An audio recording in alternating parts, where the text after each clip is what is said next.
จะเป็นคนบ้านไหนก่อนอยู่บ้านใครมาจะบึ้งโอ้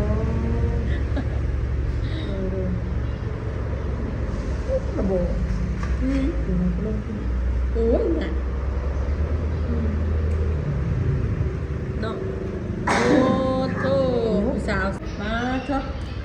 เปิดภาพมากันผมสาวงามเขาจะทานจะหูหรือว่าสาวถูกช่องสามหูคนนึงจะบ่หูคนนึงเอานะเอาคนอื่นก็สบายทักทายสบายดีเป็นก่อนเลยโดยสบายดีเด้อทางสองสาวเหมือนเนาะก็คือสาวคนนี้นี่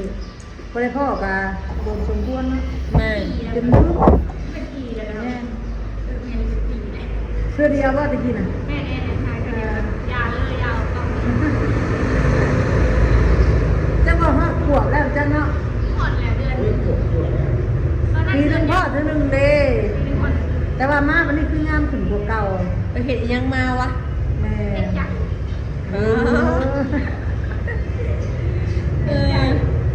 แต่ว่าน้องคนนี้ยังโมโหเนาะซื้อจังใดเนาะชื่อน้ำยาน้องน้ำยาซื้อก็งามน้ำกระปองสูงกว่าคนเลยโอ้ยพัดลมในปินมาหายทั้งนี้ไม่ได้บอกพัดลมนี่เนาะมันอ่อนเองเขาใส่เสื้อกันยาวว่าเธอออกกับสเต็ปมันยังทั้งนี้นะเฮือสไลด์แลนผู้ถ่ายนี่มันเอาเด้อสุดๆป้าเธอ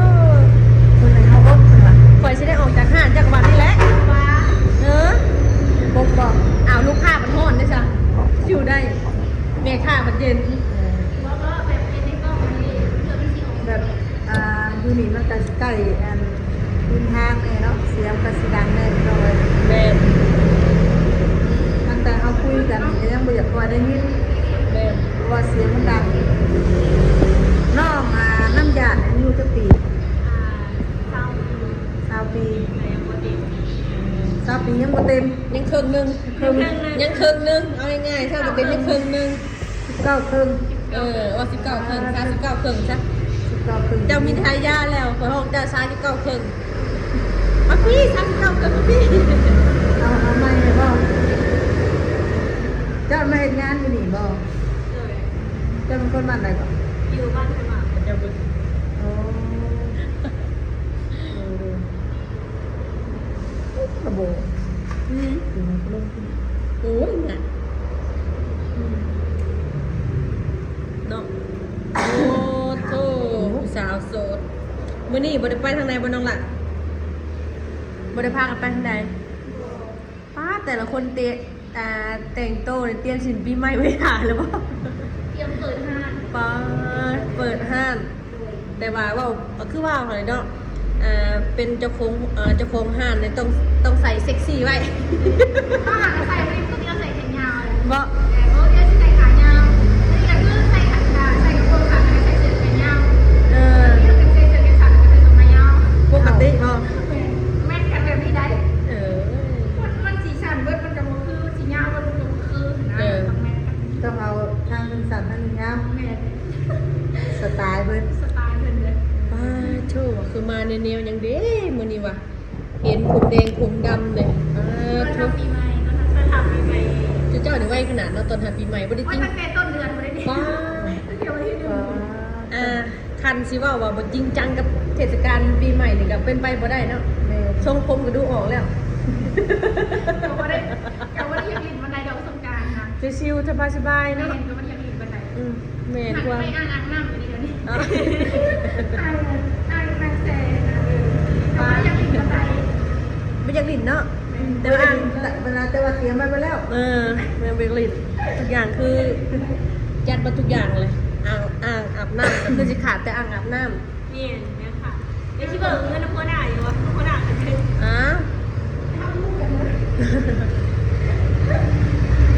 ทางสาวโสดสองสาวคนนี้เนาะปีใหม่คือวางแผนหรืออยู่ในห้างนี่ปะงานก็ย่างไทยแม่ความเป็นของเจ้าเองอะไรที่นี่นะคือแบบว่าย่างเดียวงานป่าวันไหนโอ้ขนาดแบบปกติกันวันไหนอยู่แล้วนะขนาดแบบเป็นเทศกาลเป็นรถเขาแบบเจ้าไส้หน้าแบบใครจะไส้เนาะพวกใครคนไม่ไส้ลายเจ้าก็หายไว้เต็มของน้ำเลยเป็นตุกไว้เอาเนาะเขาต้องลงทุนหลาย เพื่อ หลินปีใหม่เขาต้องลงทุนป้าฝนตกผมเป็นพี่น้องเลยป้าฝนกระตกตกเห็ดตกหว่าคุณอ่ะ ฝนมาเลยน้องเอ้ย ได้ไลน์บนลูกค้าเมื่อคืน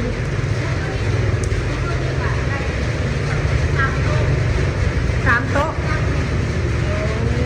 ได้จากร้านนักแข่ง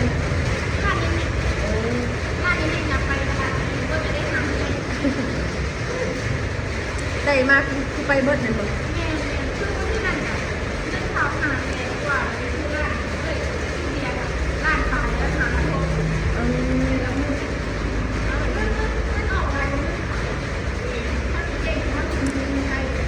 แล้วเวลาจะว่าเลยนั่นไป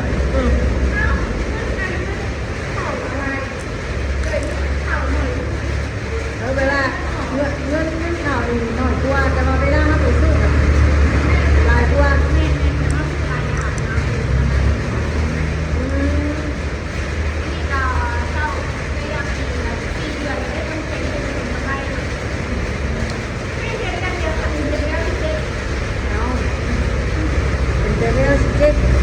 กำลังว่าสิมาหากินนาทีอยู่เนาะนี่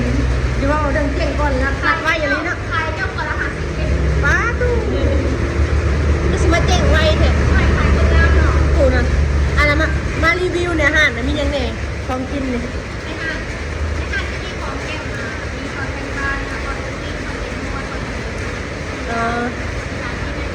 ขาขาวมึงหรอ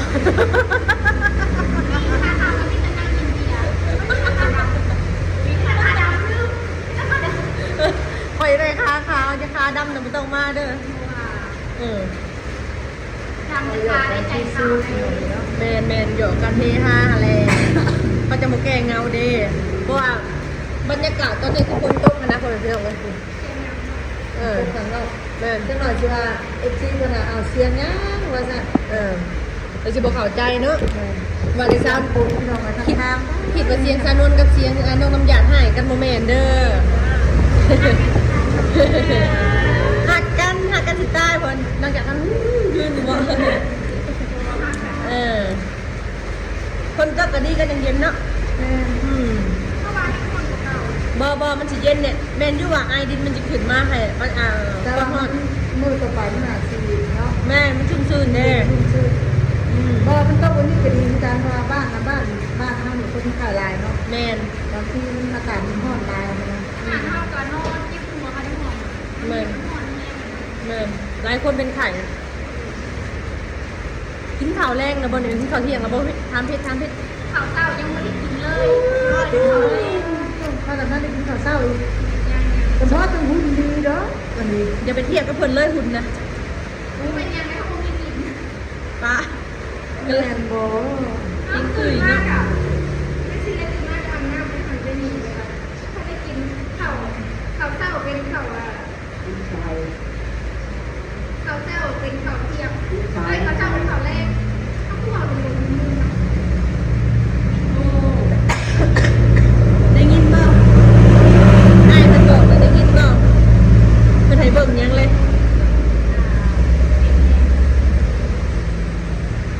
เพิ่น แต่ ให้ ว่า เบิ่ง มันจังดีแล้วฮาโลกิน3เทื่อได้เสมอ 3 เดือนนะโคตรโพเนาะ เทื่อที่4เป็นตอนแรกเพิ่น เกิดมาเพื่อกินนะในเฮานะ มันเบิ่งสภาพมันท้องก็ยังฮู้แล้วนะ โอ้อะไรเรามันมีน้ำมีนวลอันข้างในก็มีแต่อันขุ่นโถไปชังนี่ใครมันถามหา บ่อันน่ะก็สาวอันนู้นตาเพิ่นสิดีรู้สึกว่าน้ำถึงกว่าเป็นจ้ะ เจ้าสังเกตเบิ่งดีๆซับแก้วว่าเราไปเห็นยังมาเจ้าสังเกตเบิ่งดูเบิดเท่าไรเลยนะเจ้าก็บอกว่าเนี่ยนี่ก็หนูสิไปเห็ดนี่ก็ พี่อายุตะลิงเดียวเดียวลูกตะลิงมันจะไปกันไหนอ่ะ เป็นบ่ก็ง่ายทุกคนเฮาเนาะมีการปรับปรุงประกันตกแต่งเด้มีดีกับงามโสดสวยรวยๆนะความคิดเดี๋ยวจะมียังไม่สุขยังบ่รวย ยังโสดแต่ยังบ่รวย ขึ้นมาแบบห้องแบบโสด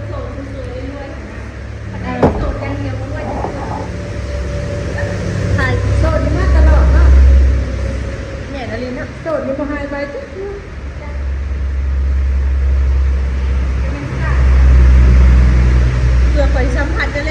อยไล่บ่ให้เว้าเลยนะ เข้าอะไรที่กันในทางขนมอ่านเด็ก ข่อยสิมารอบที่ข่อยสิมาต่อไปอยู่บ่รอบหน้าข่อยสิมาหาเจ้าอยู่ บ่ได้ บ่ ฮู้ได้ละหาด แต่ อะไร เมื่อนี้ อยู่ เมื่อเดียวได้คนที่โตเอง บ่เกี่ยวก็ดอกข่อยนั่งมันฮ้อนตอนนี้นะบ่ได้ เดี๋ยวทายโพสต์ติดแอร์เลย ป้าติดเอง ติดแอร์ก็ต้องใส่ประตูอีก เออ เนี่ยต้องใส่ประตูว่ามันจริง อ้าวสิเจ๊งนะได้หาผู้บ่าวติล่ะ ๆทางที่ส่วนเนาะ นี่ ส่วนเลย เด้ถามแล้วว่าไอ้ขัง ทางที่ส่วนมาออกเงินซื้อเครื่องเขาแต่ละคนนี้รายได้ผู้เลยว่าที่ได้เงินไร ถามที่ละไอ้ข้างๆนี่ ต้องมันว่าเอามาซื้อข้าวก็ไว้ก่อน เห็นซื้อเขา เรื่อง ไปก่อน เรื่องอะไรกันได้เพราะ เขาเอาไปที่ร้าน สมว่ามันเป็นแม่ค้าเลยเนาะ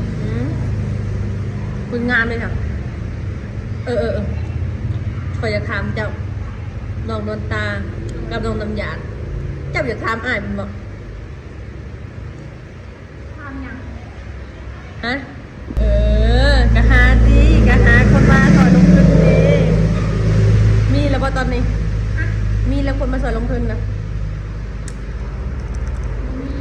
ยังไงยัง หา ไม่ยากแค่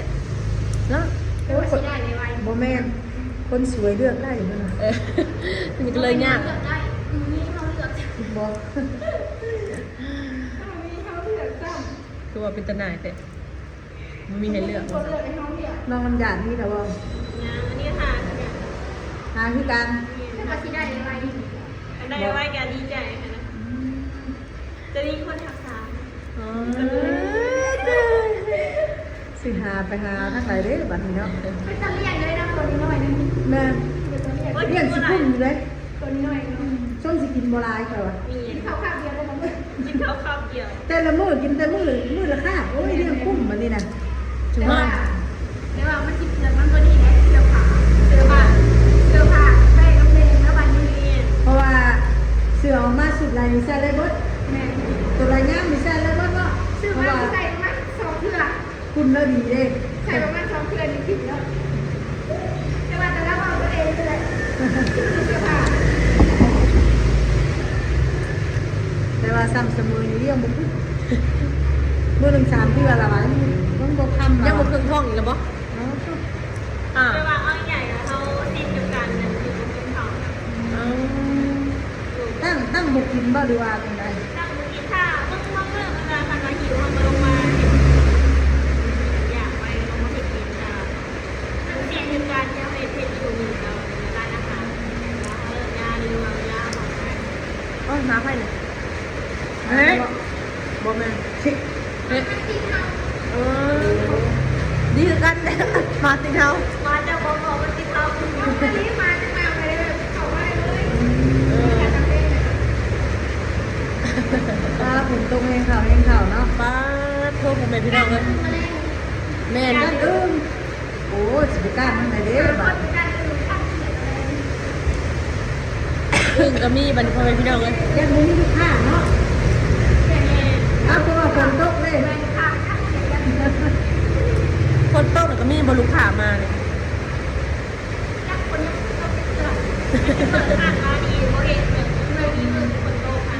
ถ้าเปิดห้างมาก็ได้จะเปิดเราคือน้องน้ำยามาเฮ็ดงานตั้งแต่ตื่นบ่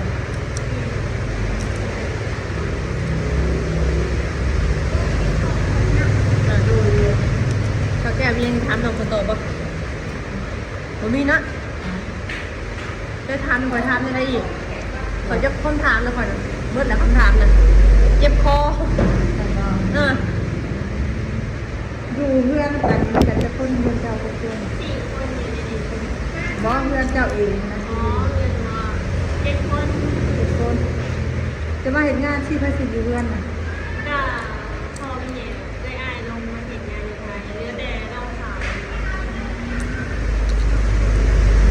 เดี๋ยวจะต้องสาวอยู่เพื่อน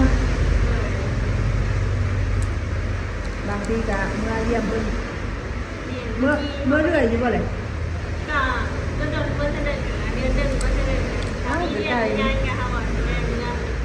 ประมาณชั่วโมงหรือ2 ชั่วโมงเขาก็จะมาเห็นงานเขา อ๋อ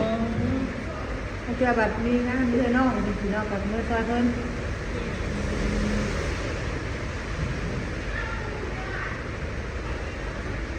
คนกระตกแห้งเขาเลยบ้าเนาะคนกระตกแล้ว ฝนตกพี่น้อง แม่นคนกระตกมาเลยอีหัวตอนเมื่อก็พอแล้วทางเสมอเองกะสีบัวระยะห่างเนาะกะสิได้ขอตัวปิดคลิปมาจังจ้ะตอนแก้ก็มีถามน้องเพิ่นละบ่ ใบว่าเขาถามมันก็เสียงดังนะ แม่ มันบ่คอยได้ยินปานใดเอาเพราะว่าช่วงนี้ก็ฝนตกแล้วก็เสียงดังสังกะสีแล้วก็ มาบวกกับ แค่ ทาง ทางใน แม่น รถใหญ่หลายพี่น้องเนาะโดยกสิประมาณนี้เนาะเสมอเนาะ โดย โดยนะสบายดีเด้อน้องเด้อ สบายดี